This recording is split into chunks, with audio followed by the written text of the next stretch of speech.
Thank you. You've been talking a lot about economics, and here we are in a senior center. So let me say something for a lot of people who can't speak for themselves. In New Hampshire, there are 57,000, this is according to the Social Security Administration, not to me. There are 57,000 people who are out of poverty because of their Social Security benefits. If you include the disabled, it's 73,000. And so my question will be, what do you plan to do about Social Security benefits? And you plan to cut them?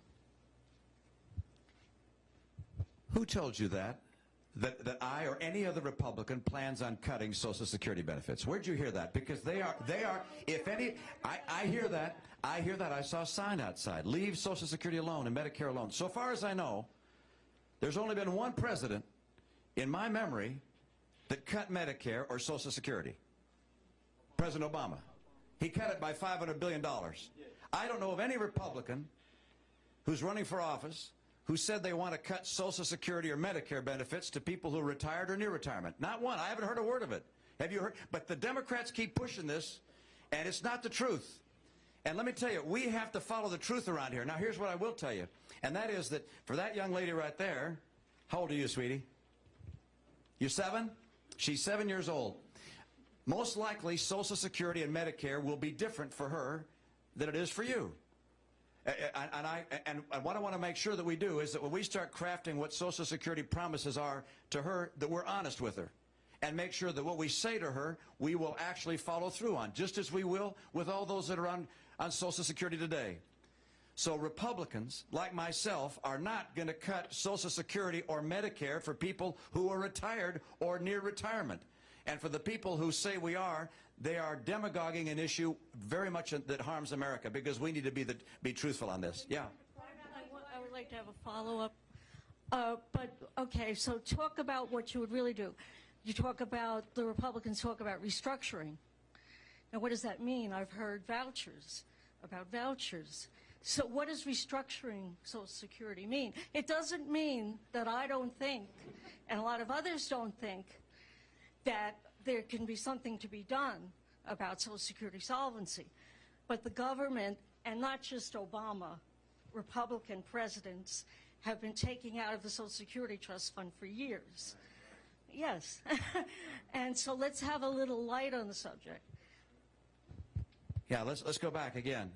No one is talking about restructuring Social Security or Medicare for current retirees or for those that are near retirement. What they're saying... But how about the 20-year-olds? How about those that are under 55? And in that case, the answer is let's talk about it.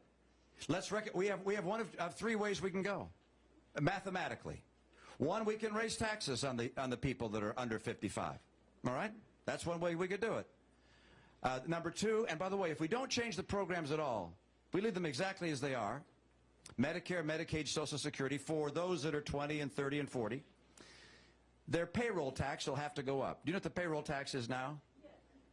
What is it? It's 15.3%. Let me.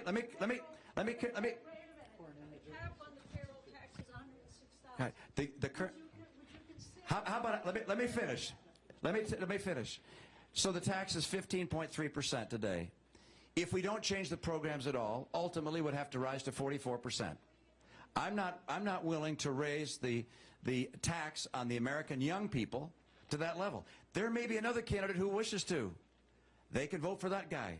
All right? But my view is I'm not raising taxes. Now, there are 2 other ways that we could make Medicare and Medicaid and Social Security work for young people. And one is to say we're going to raise the retirement age. Well, that alone would I think would be the one would be that I just said we could raise taxes. That's one way. You could raise the tax and raise taxes on people and that are making 109,000.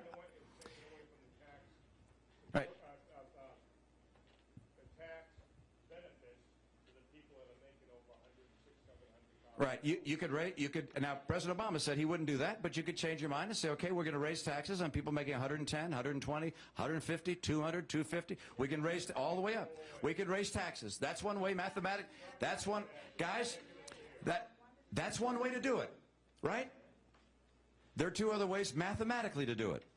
One is to say that we're going to slowly raise the retirement age. That's what Great Britain did. That's another mathematical way of doing it. Number three is to say people at higher incomes won't get as high a benefit. People at higher incomes, instead of having their benefits grow with the wage index, which goes up faster than the consumer price index, their benefits will go up with the CPI instead. So those are the three ways. You can raise taxes, raise revenue, or you can raise the retirement age, or you can say we're going to lower the rate of growth in benefits for people at higher income. Those are the three ways. I'm not in favor of raising taxes. The other two options strike me as a better way to go, and people can make their choice as to which they think is the best way to proceed. Yes, sir.